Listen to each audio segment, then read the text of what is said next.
کو بھیا بچا کر آئی ہوں، چہلم تیرا منانے آئی ہوں کربلا، چہلم تیرا منانے آئی ہوں کربلا۔ بسم اللہ الرحمن الرحیم۔ السلام علیکم۔ پروگرام سفر شہادت کے ساتھ میں ہوں آپ کی میزبان ڈاکٹر ثروت عسکری۔ ہوم ٹی وی کے زیر اہتمام آپ نے پہلی محرم سے لے کر 10 محرم تک مسلسل واقعی کربلا کے اوپر ہمارے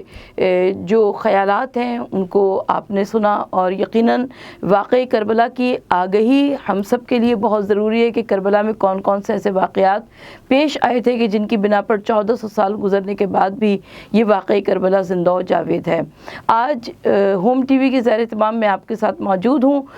چہلم میں امام حسین علیہ السلام پر 40 پر ایک پروگرام کرنا ہے، گفتگو کرنی ہے اور کچھ خاص گزارشات آپ کی سماعتوں کی نظر کرنی ہے۔ یقیناً 40 کا عدد بہت زیادہ اہمیت کا حامل ہے، اس لیے کہ جب بھی ہم چلہ کشی کے حوالے سے بات کرتے ہیں، روحانیت کے حوالے سے بات کرتے ہیں، تو 40 کے عدد کو خاص نسبت دی جاتی ہے، خاص اہمیت دی جاتی ہے۔ بالکل ویسے ہی جیسے کوئی ماں جب اپنے بچے کو جنم دیتی ہے تو 40 دن کی بہت زیادہ اہمیت ہوا کرتی ہے، بالکل ایسے ہی ہم دیکھتے ہیں کہ جب کوئی انسان اس دنیا سے گزر جاتا ہے تو 40واں یعنی چہلم تک اس کے لیے زیادہ پڑھا جاتا ہے اور زیادہ ذکر و اذکار کیا جاتا ہے۔ تو بالکل ایسے ہی ہم دیکھتے ہیں کہ 40 کے عدد کو ایک خاص اہمیت عظمت حاصل ہے، اور جب ہم امام علی مقام امام حسین علیہ السلام کے حوالے سے بات کرتے ہیں تو یہ ایک عشق، ایک جنون کی داستان ہے۔ یعنی جب بھی کوئی انسان اس دنیا سے چلا جاتا ہے تو ایک مرتبہ اس کا سوئم ہوتا ہے، ایک مرتبہ اس کا 10واں ہوتا ہے، ایک مرتبہ 20واں ہوتا ہے، اور ایک ہی مرتبہ چہلم ہوا کرتا ہے۔ مگر یہ 1400 سال سے مسلسل چہلم حسینی کی گردان جو ہو رہی ہے، یہ ایک عشق کی جنون کی ایسی داستان نظر آتی ہے کہ ہم دیکھتے ہیں کہ ہر سال جب محرم کا چاند نمودار ہوتا ہے تو لگتا ہے کہ سن 61 ہجری کے محرم کا چاند نمودار ہو گیا۔ ہر سال 2 محرم کو ایسا لگتا ہے کہ جیسے امام علی مقام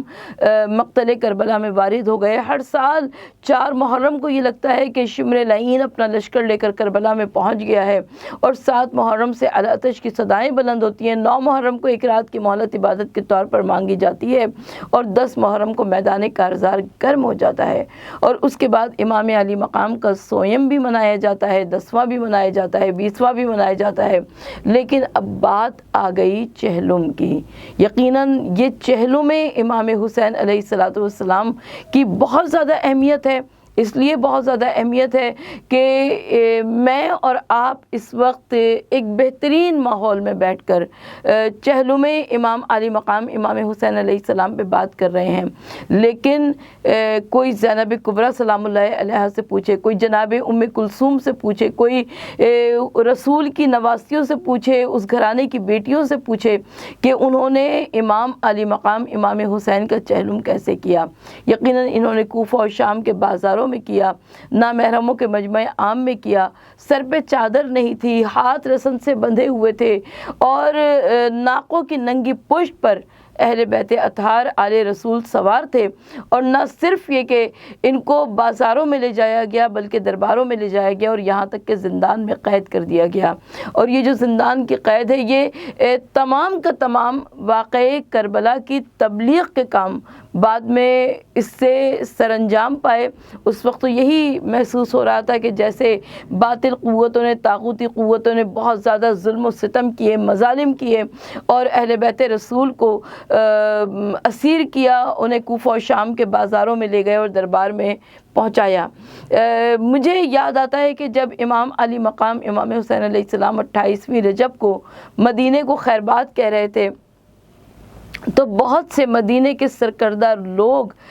نمایاں شخصیات آئیں اور انہوں نے آ کر امام علی مقام سے کہا کہ گرمی کا سفر ہے، دھوپ کی شدت ہے، آفتاب کی حدت ہے، اگر آپ عورتوں اور بچوں کو نہ لے کر جائیں تو بہترین ہوگا۔ لیکن امام علی مقام بہت اچھی طرح سے جانتے تھے کہ وہ زمانہ ٹیکنالوجی کا زمانہ نہیں تھا، وہ ہاتھوں میں اسمارٹ موبائل فون موجود نہیں تھے۔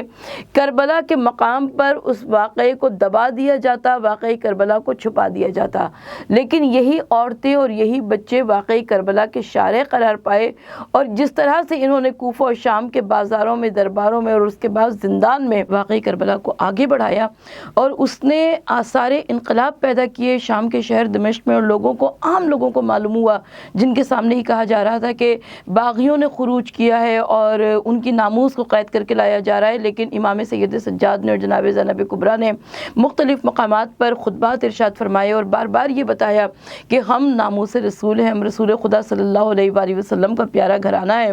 تو عام افراد کو معلوم ہوا کہ یہ آقا صلی اللہ علیہ وآلہ وسلم کا پیارا گھرانہ ہے، اور اس طریقے سے لوگوں نے جا جا کر دربار میں کہنا شروع کیا اور کہا کہ کب تک اہل بیت رسول کو قید خانے میں، زندان میں مقید کیا جائے گا۔ تو یہ انقلاب دستک دے رہا تھا، یہ آثار انقلاب تھے، اور اسی کی بنا پر امام سید سجاد کو رہائی ملی۔ لیکن اس سے پہلے ایک اور بہت دردناک واقعہ پیش آیا، یعنی شام کے اندھیرے زندان میں اس 4 برس کی معصوم بچی کی رحلت ہو گئی، جسے ہم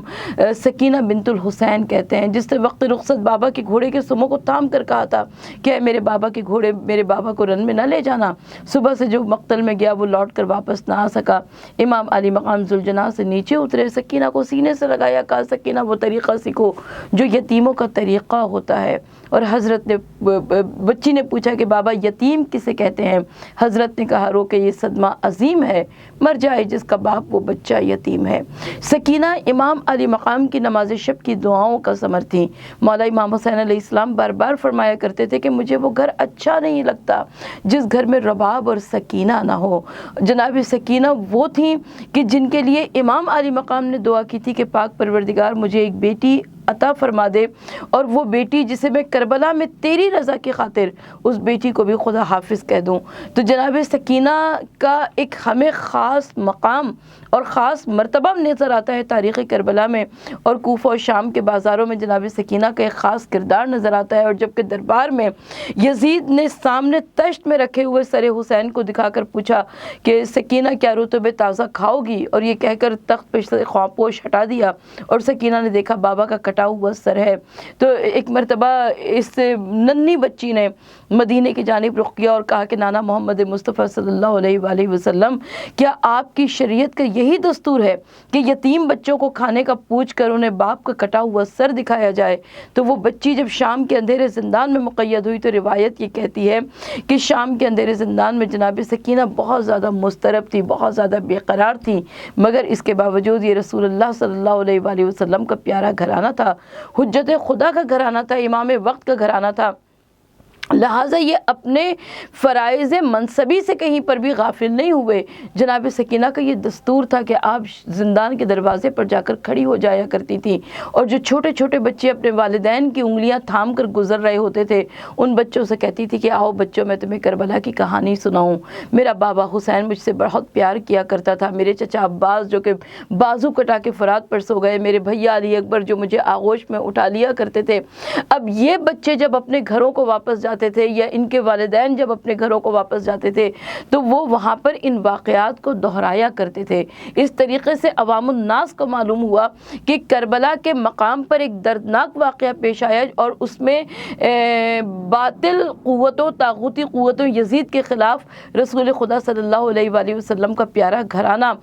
سامنے آیا، اور انہوں نے اپنا سر بھی کٹا دیا، اپنا گھر بھی لٹا دیا، اور اپنی تمام تر قربانیوں کو پیش کیا۔ آثار انقلاب پیدا ہو رہے تھے، اور ان آثار انقلاب میں ہم دیکھتے ہیں کہ جناب سکینہ بنت الحسین کا ایک عظیم کردار نظر آتا ہے، امام سید سجاد کا ایک عظیم کردار نظر آتا ہے، جناب زینب کبریٰ عالیہ مقام کا ایک عظیم کردار نظر آتا ہے، اور یہاں تک کہ جناب سکینہ کی رحلت ہو گئی، اور ان کے لیے شام کے، کیونکہ یزید نے ممانعت کر دی تھی کہ اس اس جنازے کو زندان سے باہر نہیں نکلنا چاہیے، کیونکہ یزید ڈرتا تھا، خوف زدہ تھا کہ اگر یہ زندان سے باہر نکلا جنازہ تو لوگوں کو معلوم ہوگا کہ اس قدر ظلم و ستم، کیونکہ اللہ کے رسول صلی اللہ علیہ وآلہ وسلم نے ہر جنگ میں عورتوں اور بچوں کو مستثنی قرار دیا تھا۔ سرکار دو عالم صلی اللہ علیہ وآلہ وسلم نے عورتوں اور بچوں کی حرمت کے متعلق خاص طور پر ہدایات دی تھی امت مسلمہ کو۔ یہ کیسے مسلمان تھے؟ مگر بے شک حق غالب آنے کے لیے اور باطل کو نیست و نابود ہو جانا ہے، ذلیل و رسوا ہو جانا ہے۔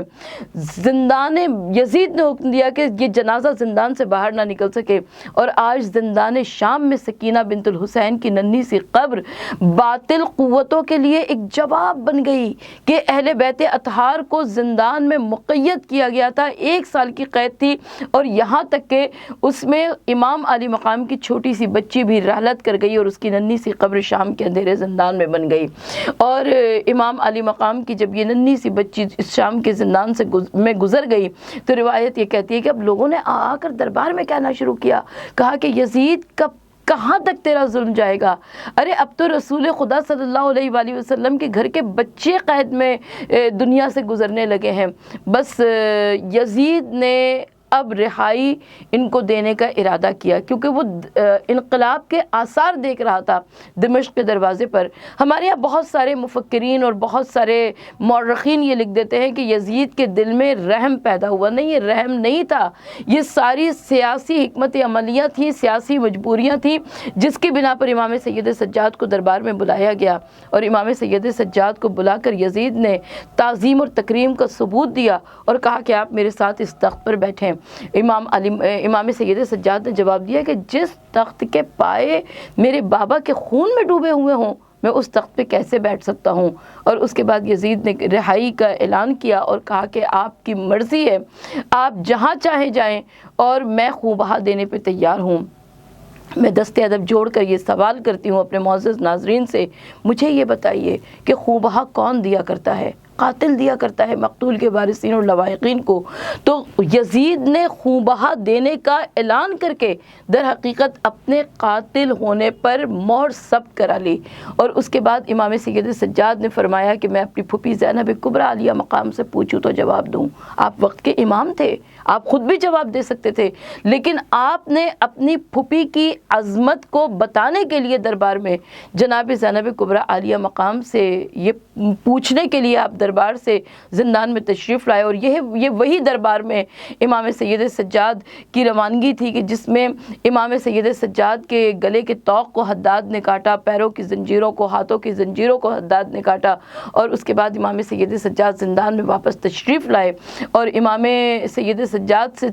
جناب زینب کبریٰ جو کہ منتظر تھی، وہ سمجھ رہی تھی کہ شاید اب کوئی نیا تازہ ظلم ہوگا، لیکن معلوم یہ ہوا کہ آپ کے بھتیجا، بیمار بھتیجا جو کہ بغیر زنجیروں کے واپس آ رہا ہے۔ اور اس کے بعد امام سید سجاد نے فرمایا، کہا کہ پھوپھی اماں یزید نے رہائی کا اعلان کر دیا ہے، آپ بتائیے کہ مدینہ لوٹ کر جائیں یا کہ دمشق میں قیام کریں گی؟ اور امام زینب کبریٰ عالیہ مقام نے وہ عظیم